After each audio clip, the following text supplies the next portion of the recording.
अस्सलाम वालेकुम।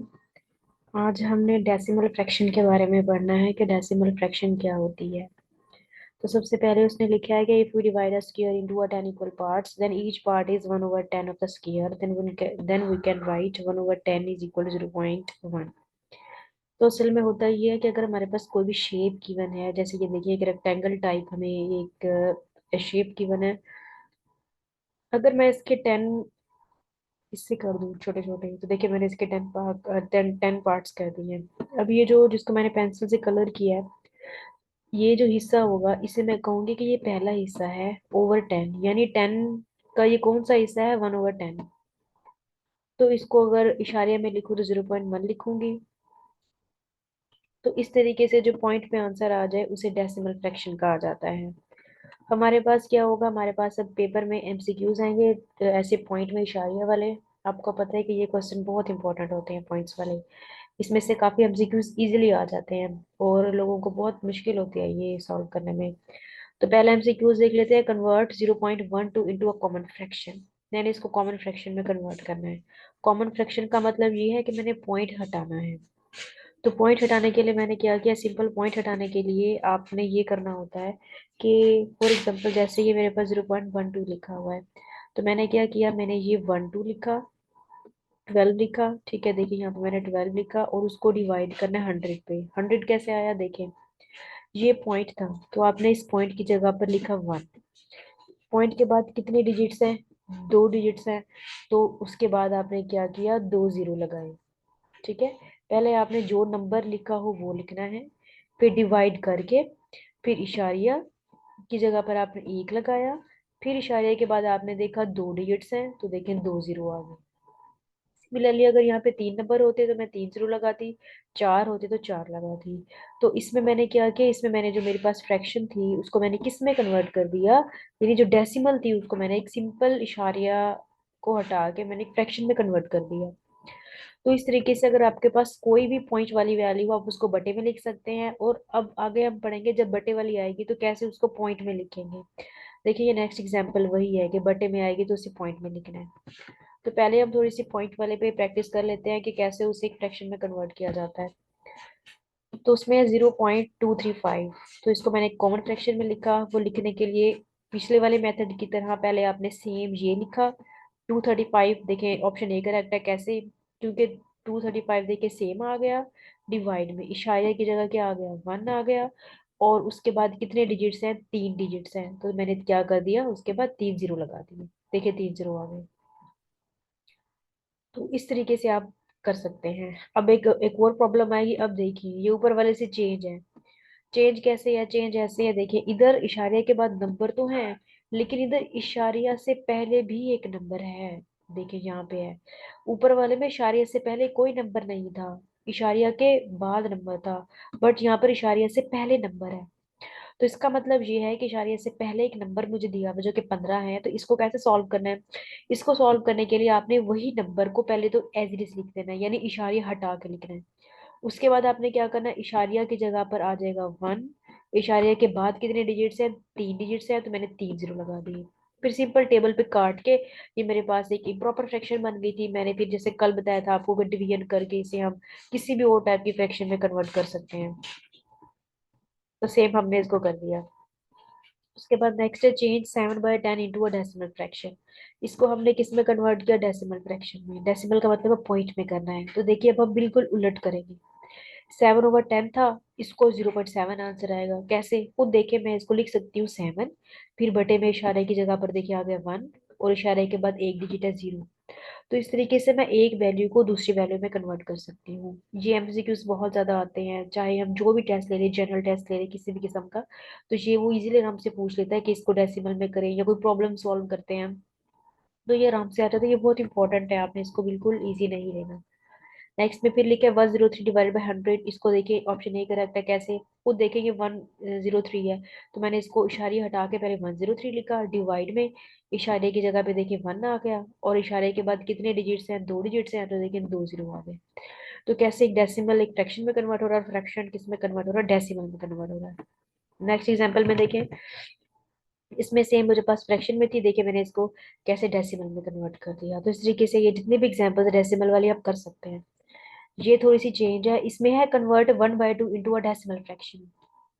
मैंने क्या किया, मैंने कन्वर्ट किया 1/2 को किसके अंदर, डेसिमल फ्रैक्शन में कन्वर्ट किया। तो कैसे कन्वर्ट किया, वो कन्वर्ट करने के लिए देखिए 1/2 लिखा हुआ था, तो ये जो 1/2 था इसको मैंने डेसिमल फ्रैक्शन में करना था, तो ये पॉइंट में करना है। लेकिन मैंने देखा नीचे 10 नहीं है, ये चीज याद रखिएगा, नीचे हमेशा 10 का मल्टीपल होना चाहिए, 10, 100, 1000, मतलब 10 की फॉर्म में होना चाहिए, बट यहाँ पे नहीं है। तो इसका मतलब ये है कि मुझे इसे 10 की फॉर्म में कन्वर्ट करना होगा। वो करने के लिए मैंने क्या किया, 5 से क्या कर दिया, मल्टीप्लाई कर दिया। तो देखे, जब 5 से मल्टीप्लाई किया मैंने इसको सिंपल, तो ऊपर वाला 5 हो गया, नीचे वाला 10 हो गया। तो ये सिंपल मैंने देखिए इसको फ्रैक्शन में लिख दिया। उसके बाद नेक्स्ट है कन्वर्ट 3/25 इंटू डेसिमल फ्रैक्शन। तो देखिए नीचे फिर जो है वो जीरो नहीं है, यानी जीरो जीरो नहीं है नीचे कहीं पर भी, तो इसका मतलब मुझे इसको जीरो जीरो में कन्वर्ट करना होगा। तो कन्वर्ट करने के लिए मैंने इसको क्या किया, 4 से मल्टीप्लाई कर दिया, ऊपर भी नीचे भी। तो जब मैंने मल्टीप्लाई किया तो ये देखिए 100 आ गया, नीचे जीरो का मल्टीपल आ गया। तो मैंने इसको फिर उसी मेथड से शारिया में लिख लिया। नेक्स्ट प्रॉब्लम भी ऐसे है। अब मैंने यहाँ पे थोड़ा सा आपको ऐड करना बताया है, माइनस करना और मल्टीप्लाई करना बताया है। ऐड तो मैंने पहले बताया था कि सेम को सेम के नीचे दे के हम ऐड कर देते हैं। देखिए एडिशन तो बिल्कुल इजी है, माइनस भी बहुत इजी है। मसला किधर है, मल्टीप्लाई पे मसला आता है। मल्टीप्लाई हालांकि हम वही बच्चों वाले मेथड से कर लेते हैं, लेकिन पॉइंट में मसला आ जाता है कि पॉइंट का कैसे पता चलता है कि इशारे कहाँ पे आएगा। देखें, इस वाली में जो है 2 के बाद इशारे, इधर 1 के बाद इशारे होता है। मल्टीप्लाई आप लोग पीछे छोटे क्लासेस वाले मेथड से करेंगे, 3 4 के मेथड से। अब इशारे ऐसे बदलेगा, देखिए ये 1 और 2, ये 2 रकमों बाद इशारी है। इसके बाद कितने हैं, 3, 3 के बाद इशारी है। पहले आपने 2 के बाद था, फिर 1 की, पहले यहाँ पे देखिए 2 के बाद इशारिया था, यहाँ 1 के बाद इशारी है। तो मैंने जब 2 में 1 को जमा किया तो कितना आ गया, 3। तो इसका मतलब यहाँ पर देखिए मैंने 3 रकमों के बाद इशारिया लगाया। इस तरीके से लगाते हैं इशारिया, यानी ऊपर वाली जितनी भी टर्म्स इशारिया की उसको और नीचे वाले को सिंपल ऐड कर लेते होते हैं। ऊपर 2 के बाद था, नीचे 1 के बाद था, तो जब मैंने जमा किया तो 3 आ गया। तो इसका मतलब मैंने 3 के बाद क्या करना है, इशारिया लगाना। अब डिवीजन का देख लेते हैं थोड़ा सा। डिवीजन भी इजी है, देखिए मैंने एक रकम लिखी इशारे वाली, बाहर मैंने सिंपल 4 लिखा, मैंने टेबल पढ़ना स्टार्ट किया। 4 6 24, जब मैंने माइनस किया और एंड में 0 आ गया। एक चीज देखिएगा, 24 में से 6 के कितना बचे, 2 बचता है। फिर मैंने सिंपल नीचे क्या किया, 4 नीचे उठा लिया, ये जो इशारिया था ये ऊपर चला गया इस टाइम पे। बाकी फिर मैंने 4 से किया तो 24 आ गया और रिमाइंडर 0 आ गया। 0 पे हमने रुक जाना होता है। आगे वाले भी सेम ऐसे ही है, इशारे को आपने क्या करना है, बस ऊपर ले जाना। हमारा मेन काम क्या है, प्रॉब्लम को सॉल्व करना। एग्जांपल्स जो आएंगी अब उसको देखना है। उसने कहा Ahmed bought a pair of shoes for रस दिस, यानी अहमद के पास जो शूज हैं उनकी कीमत ये है, और जो उसने बुक्स ली थी उसकी कीमत ये थी। मैंने टोटल कीमत बतानी है, टोटल का तो मुझे साफ पता चल रहा है कि दोनों वैल्यूज को ऐड कर देना है। तो पहले मैंने कॉस्ट ऑफ शूज लिखा, फिर मैंने कॉस्ट ऑफ एक्सरसाइज लिखा, और कॉस्ट ऑफ पेन भी लिखा। सिंपल मैंने तीनों की वैल्यूज को क्या कर दिया, ऐड कर दिया। ये जो मैंने नीचे लिखा है ये मैंने ऐड करके लिखा हुआ है। एडिशन तो मैंने बताई थी आपको कि सेम के नीचे सेम लिख के, तो इशारे के नीचे देखिए इशारे आ जाएगा, सिंपल ऐड कर देना, तो आंसर मेरे पास आ जाएगा इसका 722।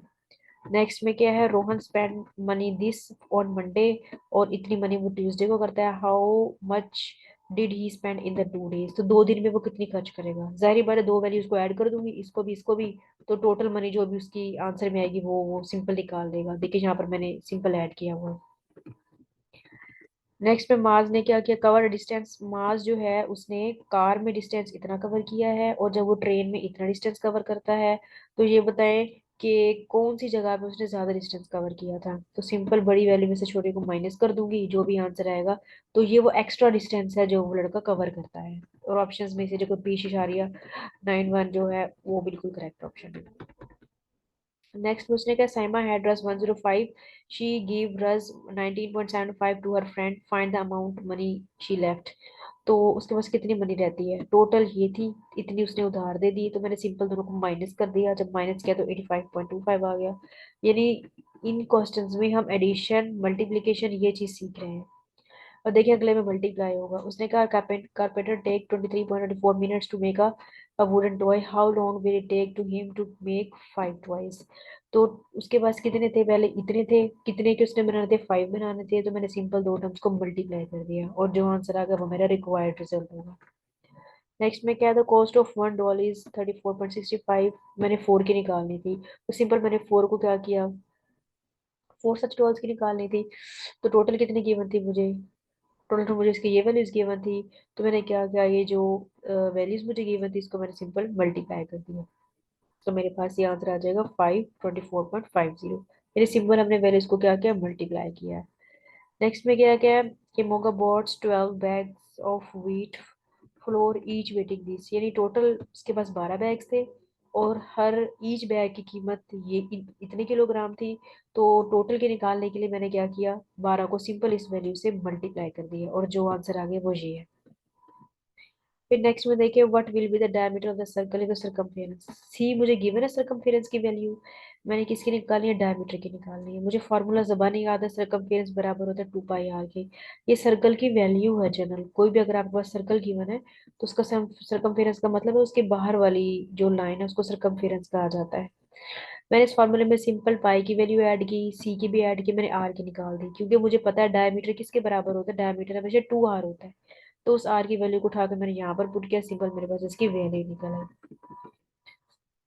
ये बहुत इंपॉर्टेंट एग्जांपल है, ये पहले पास पेपर में बहुत बार इस तरीके से आ जाती है कि if the product of 38.46 and another number is this, यानी एक नंबर उसने बता दिया और कहा है कि दूसरे नंबर को जब मैं पहले से मल्टीप्लाई करती हूँ तो आंसर ये आता है। तो मैंने बताना है वो दूसरा नंबर क्या था, दूसरा नंबर करने के लिए मैंने सिंपल बड़ी वैल्यू को छोटी में डिवाइड कर दिया, जो भी आंसर आएगा वो मेरे पास वो दूसरा नंबर होगा। नेक्स्ट में उसने कहा था तीन सिस्टर्स हैं, रेचल, रैनी एंड राइला। हमने ये बताना है कि उसका नेट प्रॉफिट, टोटल प्रॉफिट उनका ये था। तो ये बताना है कि हर लड़की जो है वो मेकअप बिजनेस में कितना कितना प्रोडक्ट उसको जो है वो मुनाफा होता है, प्रॉफिट होता है। तो सिंपल टोटल वैल्यूज को आपने जो फ्रैक्शन में जिस लड़की के साथ नाम दिया है उससे मल्टीप्लाई कर देना है। रेचल के साथ उसने देखे यहाँ पे 2.5 लिखा था, मैंने 2.5 को 90,000 से मल्टीप्लाई कर दिया। सिमिलरली रैनी ने 1.2 किया था, आपने उसको 90,000 से मल्टीप्लाई कर दिया। फिर रेल के लिए भी आपने सेम ऐसे किया। तो ये टोटल प्रॉफिट निकल आता है। अब मैंने सैलरी निकाली वर्कर्स की और उनकी इन्वेस्टमेंट जो थी टोटल ये थी, और डिपॉजिट उनका ये था। तो मैंने सिंपल दो वैल्यूज को मल्टीप्लाई कर दिया तो मेरे पास ये निकल गया। तो मैंने बकाया वैल्यू निकालनी थी कि हाउ मनी डज लेफ्ट। तो लेफ्ट के लिए मैंने क्या किया, टोटल में से ये जो निकाली थी उसको माइनस कर दिया, तो टोटल मेरी इसकी क्या बन जाएगी, लेफ्ट वैल्यू बन जाएगी। नेक्स्ट में कुछ एमसीक्यूज है, what will be the fraction of this. इसको मैंने सॉल्व करना है। देखिए बार का मतलब है कि वैल्यू रिपीट हो रही है, इसका मतलब 2 3 इनफाइनाइट बार आ रहा है। तो इसकी ट्रिक ये है, न्यूमरेटर और डिनोमिनेटर। तो करना कैसे होता है, ये जो टोटल वैल्यू है पहले तो आपने ये लिखी, इसमें से माइनस क्या करना होता है, जो जो बार के नीचे वैल्यू होती है। देखिए बार के नीचे 35 है, मैंने 35 में से माइनस करना है, डिवाइड किया। अब बार के नीचे दो बार दो दो रकमें थी और बार के अलावा भी दो रकमें थी। तो मैंने हमेशा अपने नीचे 9 9 लिखना है और दो बार मैंने 0 0 लिखा। फिर सिंपल जो डिवाइड किया वो मेरा रिक्वायर्ड आंसर होगा। सिमिलरली यहाँ पे देखिए, यहाँ पर 46 था, मैंने 46 लिखा, माइनस किया जो बार की अलग वैल्यू थी, देखिए 4 है, और एक बार 6 था और बार के नीचे भी एक वैल्यू थी, बार के बगैर भी एक वैल्यू थी, तो 9 0 आ गया।